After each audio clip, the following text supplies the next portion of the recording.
Hey everyone, so today I'll be going over the IMAPS and DNS services that we'll be configuring on our servers.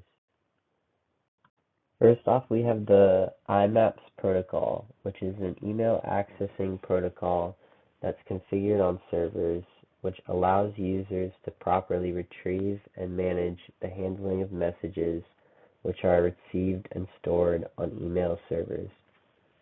The key difference between IMAPS and POP3S and SMTPS protocols is that rather than focusing on the inbound and outbound controls of messages on the server, its primary focus is on how authorized individuals may access and control changes that are made to mail synced across all devices on the server. It offers SSL/TLS encryption capabilities to ensure the security of mail stored on the server, and it typically operates on port 993. Dovecot is a popular open-source mail service software used for Linux, which supports both IMAPS and POP3S protocols.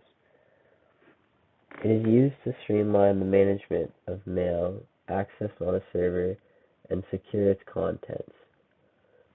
There are many security features that Dovecot has to offer, such as compatibility with advanced encryption and robust authentication methods to ensure access and edit permissions of mail are provided for only those who require it. It also offers high compatibility with larger and smaller networks alike, offering high levels of scalability. Here are some general recommendations for hardening the security of the IMAPS protocol on your server. By limiting the amount of connections accessed on your mail servers, you can provide a strong buffer for potential denial of service attacks. Ensuring permission access for configuration files for managing Dovecot services are properly assigned so only necessary root users can use them is another great step. Lastly, use strong authentication methods and encryption features when configuring the server. The next service we'll cover is DNS.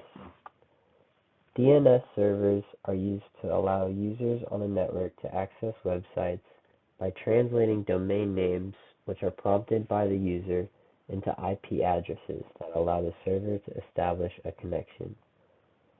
They are structured with root servers that direct the query to the appropriate TLD server, such as .com and .net. TLD servers assign these queries to the appropriate top-level domain given the primary website address domain that is listed. Lastly, the authoritative server allows for a final connection authorizing connection between the desired IP of the web server and the provided domain name. IIS offers DNS as a role that may be configured on Windows servers. This allows for the ability of websites that are hosted on IIS servers to resolve domain requests on the server to the correct corresponding IP addresses. DNS can be set up on a Windows server by configuring zones, which map domain names and IP addresses. On IIS, establishing forward lookup zones is key for assigning domain names to their appropriate IP address. On Linux platforms, Bind is the most commonly used tool for managing DNS services.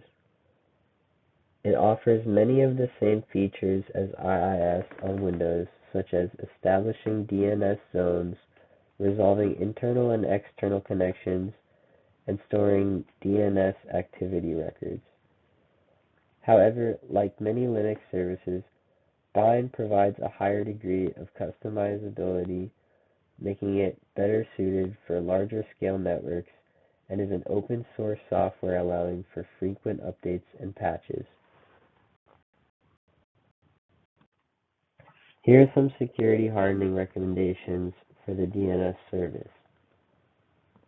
Enabling DNS SEC or DNS security extensions adds cryptographic signatures to DNS records, adding an extra layer of security to ensure authorized connections.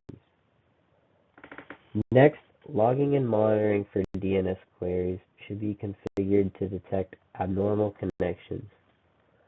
And lastly, to prevent denial of service attacks, you must limit the query rate on the server.